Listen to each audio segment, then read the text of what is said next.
என் செயலாவதி யாதொன்றுமில்லை. இனி தெய்வமே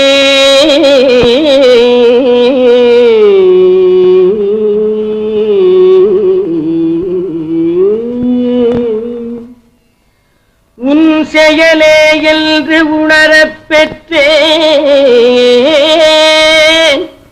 இந்த உணெடுத்த பின் செய்த தீவினை யாதொன்றுமில்லை. பிறப்பதற்கு முன் செய்த தீவினையோ இங்கனே வந்து மூண்டதுவே.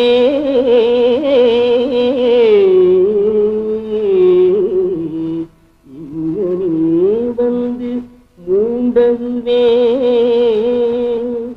மூண்டதுவே. வாருங்கள் சிவடியார்களே, நமது அருப்புக்கோட்டை அருள் தரும் அகஸ்தியர் பெருமான் உழவாரப்பணி குழுவின் 67வது உழவாரப்பணி எந்த திருக்கோயில் என்று காணலாம். வாருங்கள். 20 செப்டம்பர் 2025 சனிக்கிழமை ஆகிய அன்று விருதுநகர் மாவட்டம் அருப்புக்கோட்டையின் கன்னி மூலையில் அமைந்துள்ள அருள்மிகு நித்யானந்தா சுவாமி என்ற மலையரசன் திருக்கோயிலில் உழவார பணி செய்ய இருக்கிறார்கள்.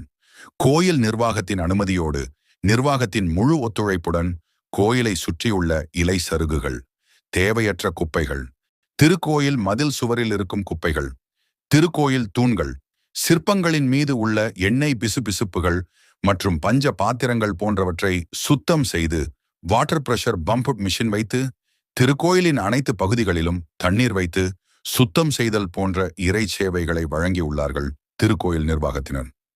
வாருங்கள் சிவடியார்களே, இந்த திருக்கோயிலின் வரலாறை கொஞ்சம் தெரிந்து கொள்ளலாம்.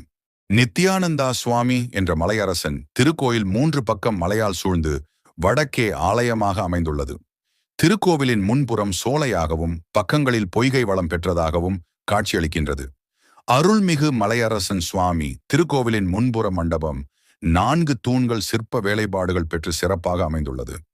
அடுத்து 4 கால் பந்தர் மண்டபமும் அதன் கிழக்கே ஸ்ரீ கருடாழ்வார் வாகன அறையும் உள்ளது.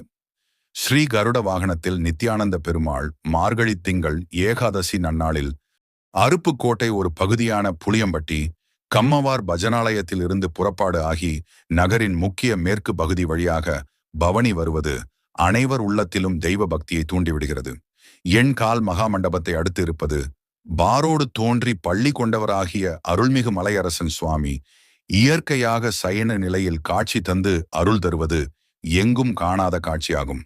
திருக்கோவிலின் மேற்கே அமைந்த பொய்கையில் அனுதினமும் பக்த கோடிகள் நீராடி அருள்மிகு முனியப்பன், அருள்மிகு கணபதி, அருள்மிகு ஐயனார் சுவாமியை வணங்கிய பின் மலையரச சுவாமியை தரிசனம் பெறுவதால் கிடைக்கின்ற திருநீரு, குங்குமம், துளசி தீர்த்திதம் முதலியன மிகவும் புனிதம் வாய்ந்தவையாகும். அதனை பெற்று பதவி உயர்வு, வியாபார விருத்தி, விவசாய செழிப்பு மற்றும் தொழில் அபிவிருத்தி பெற்ற பெரியோர்கள் பலராவர். இத்திருக்கோவிலின் உள்புறம் தெற்கு நோக்கி 64 படிகளை கடந்து உச்சிக்கு சென்றால் அங்கு 3 திருக்கோவில்கள் அமைந்திருக்கின்றன. நடுவில் அருள்மிகு சீனிவாசக பெருமாளும், வலதுபுறம் லட்சுமி நாராயணமூர்த்தியும், இடதுபுறம் அருள்மிகு சூரிய நாராயணமூர்த்தியும் திருக்கோவில் கொண்டு அருட்காட்சி அளிக்கிறார்கள். மலை உச்சியில் நின்று கொண்டு சுற்றிலும் நோக்கும் போது நாகம் போல் வளைந்து செல்லும் பெரிய கண்மாயின் தோற்றமும், மலையைச் சுற்றிய பொய்கை சோலை வளமும் நகரின் முக்கிய தோற்றமும் காணும் அனைவருக்கும் பெருவியப்பை தருகிறது. இத்திருக்கோவிலில் ஆதி பரம்பரை அறங்காவலராக உயர்திரு அம்பலம் சாமிநாயகர் அவர்கள் 200 ஆண்டுகளுக்கு முன் இயற்கையாக எழுந்தருளிய நித்யானந்த பெருமானுக்கு கருவறை அமைப்பையும் அதனை அடுத்துள்ள எண் கால்மணி மண்டபத்தையும் திருப்பணி செய்து பெருமை பெற்றுள்ளனர். ஒவ்வொரு வருடமும் புரட்டாசி மாதத்தில் வரும் 5 சனிக்கிழமைகளில் சுவாமி கிரிவலம் உபயதாரர்கள் பொறுப்பில் நடத்தப்படுகிறது. மார்கழி மாதம் வைகுண்ட ஏகாதசி அன்று சுவாமி புறப்பாடு கோயிலிலிருந்து புறப்பட்டு புளியம்பட்டி கம்மவார் மண்டபத்தில் இரவு முழுவதும் விரதம் இருந்து மறுநாள் துவாதசி அன்று சுவாமி வீதி உலா வரும் நிகழ்ச்சி நடக்கிறது.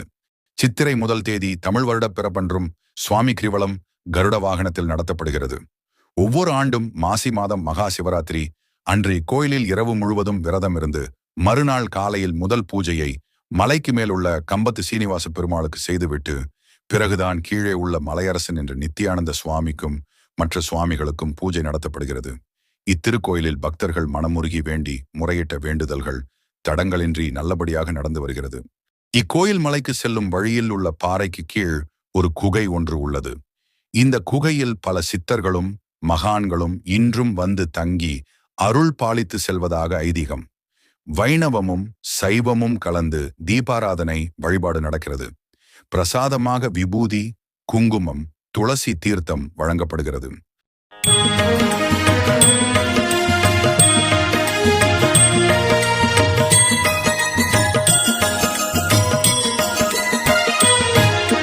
குறையொன்றும் இல்லை மறைமூர்த்தி கண்ணா, குறையொன்றும் இல்லை கண்ணா,